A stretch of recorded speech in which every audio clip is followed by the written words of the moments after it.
Assalamualaikum warahmatullahi wabarakatuh. Baiklah, di sini kami dari kelompok 2 akan mempresentasikan tugas dari mata kuliah perkembangan anak mengenai faktor-faktor yang mempengaruhi perkembangan anak. Di sini kami diampu oleh dosen pengampu yaitu Dra. Frida Mayar, MPD, dan Ibu Tisna Syafnita, MPD.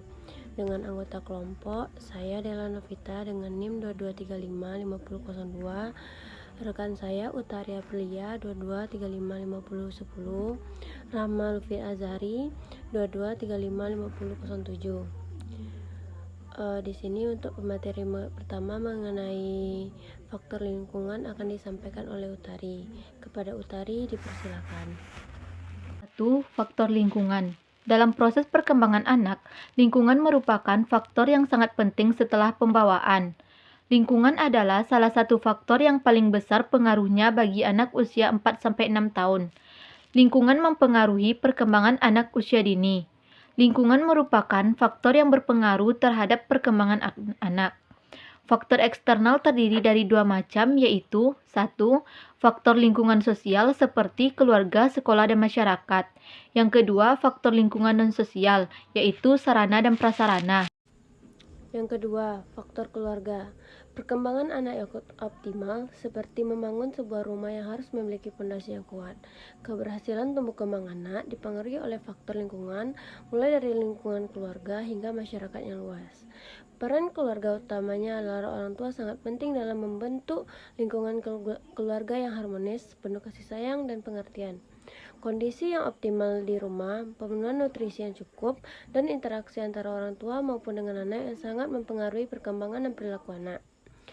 Proses perkembangan anak bersifat sangat individu, tidak semua karakter anak-anak dan masing-masing memerlukan perhatian yang berbeda. Selanjutnya mengenai faktor emosi yang akan disampaikan oleh Rahma. Pada Rahma dipersilakan. Ya, faktor emosi. Perkembangan anak perlu diperhatikan secara komprehensif termasuk perkembangan sosial emosional. Faktor mempengaruhi emosi anak yaitu yang pertama sikap dan temperamen anak. Sikap dan temperamen yang ditunjukkan anak sebenarnya merupakan bentuk ekspresi diri. Biasakan anak untuk merasakan emosinya. Penerimaan kekecewaan merupakan emosi yang penting untuk dimiliki, karena akan membuat anak memikirkan tindakan selanjutnya. Yang kedua, sikap aktivitas sosial.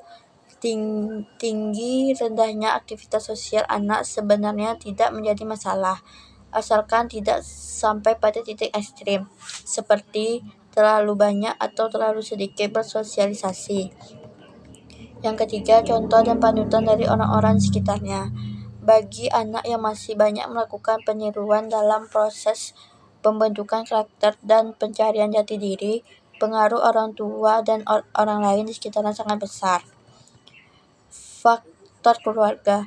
Hubungan keluarga dan cara anak mengekspresikan emosi akan mempengaruhi perkembangan emosi anak. Jika orang tua memiliki stabilitas dalam perilaku dan mengekspresikan perasaan secara seimbang. Yang kelima, pengaruh lingkungan sekitar. Kondisi lingkungan yang buruk cenderung membuat anak memiliki perkembangan emosi yang buruk. Misalnya, jika suatu lingkungan memiliki kondisi emosi yang fluktuatif, anak-anak juga cenderung menjadi tidak stabil secara emosional. Sedangkan ketika orang stabil dan memiliki kendali atas emosinya, begitu juga anak-anak.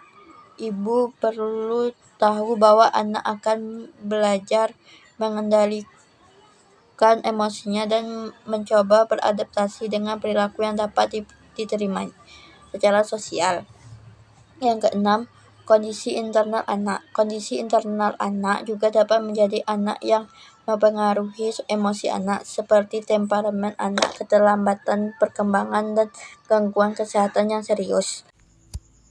Baiklah, dengan berakhirnya pembacaan materi terakhir oleh Rahma, maka berakhir pula presentasi kami mengenai hasil diskusi kami yang kami tampilkan melalui PPT.